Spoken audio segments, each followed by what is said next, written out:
It's week one, the fresh smell of new rosters and renewed hope. And two once promising teams, the Miami Dolphins and the Carolina Panthers, are left staring at a scoreboard that feels like a betrayal. The crowd files out early, reporters scribble frantic notes, and the social feeds explode with angry highlights. This isn't the close loss that teaches lessons kind of story.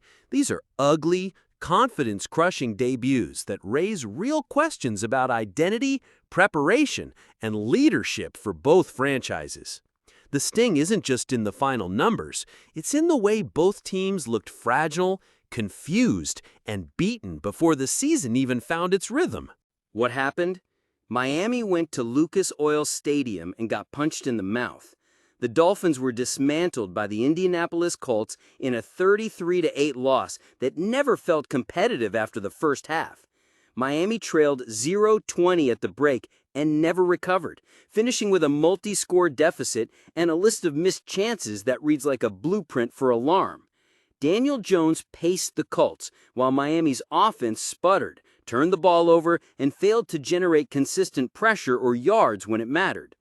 Meanwhile, in Carolina, the Panthers' Week 1 reality check came at the hands of a hungry Jacksonville team that imposed its will on both sides of the ball. The Jaguars walked away with a 26-10 win, built on a dominant rushing attack and opportunistic defense that turned Carolina's miscues into points. In both cases, the scoreboard tells the immediate tale. Miami was routed, Carolina beaten decisively, but the film shows deeper cracks beyond the points. Why it happened. Turnovers, film discipline, and schematic mismatch were the main culprits. Miami's first half collapse, including going into the locker room scoreless and down by 2 touchdowns, wasn't a fluke. It was the product of giveaways, poor situational play, and an offense that couldn't protect its quarterback or sustain drives. Those turnovers gifted the Colts short fields and momentum swings that snowballed into a rout. The Dolphins' offensive line play looked inconsistent, their play calling left receivers isolated at crucial moments, and the identity that looked refined in preseason dissolved under legitimate Week 1 pressure.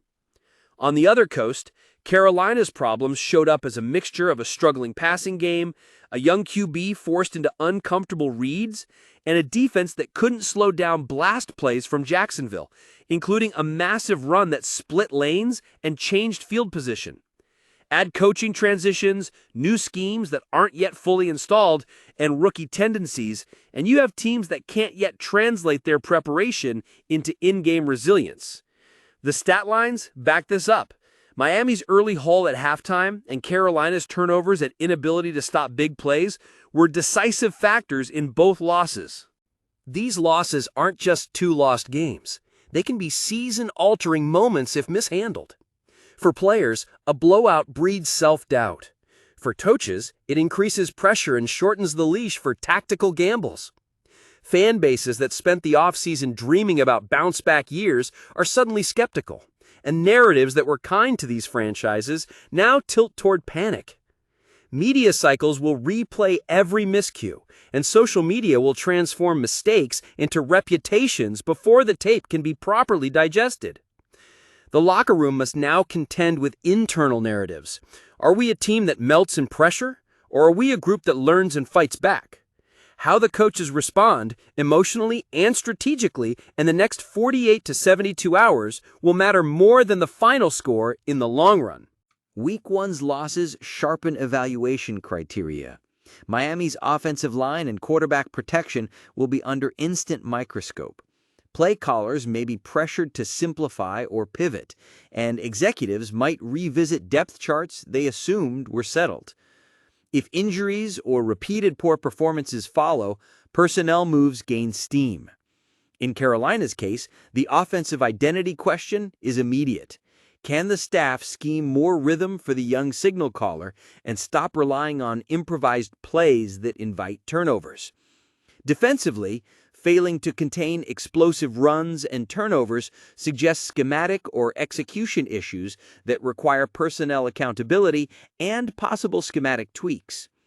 These early losses also fuel trade season rumors and accelerate conversations about who's truly on the roster for the long term versus who's auditioning for short-term grace.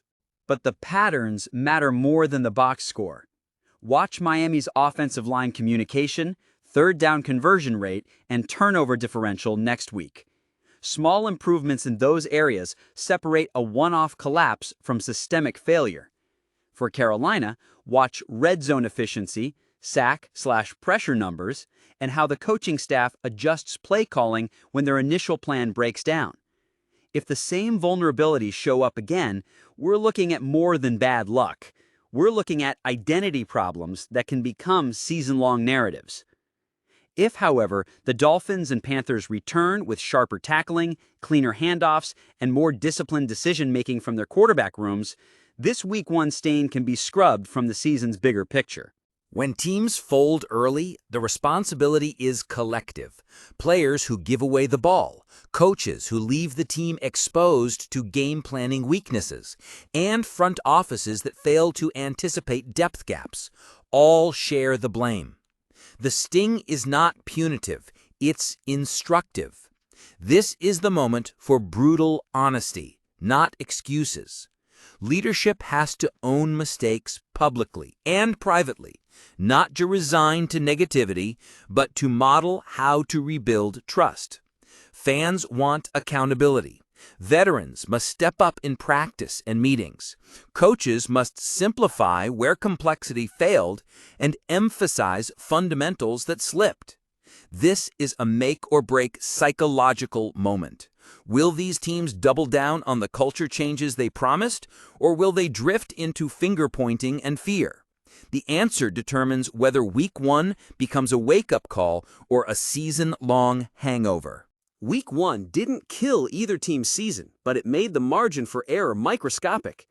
The Dolphins and Panthers must convert self-awareness into action, clean the turnovers, shore up line play, tighten situational coaching, and reset the emotional tenor in the locker room. Fans should brace for uncomfortable honesty from leadership and expect tactical tweaks. Optimists will point out that the NFL is a long season. Pragmatists will remind you that momentum and narrative matter. The real story to follow isn't the scoreboard alone. It's how these teams respond in practice, meetings, and their next game week Monday press conferences.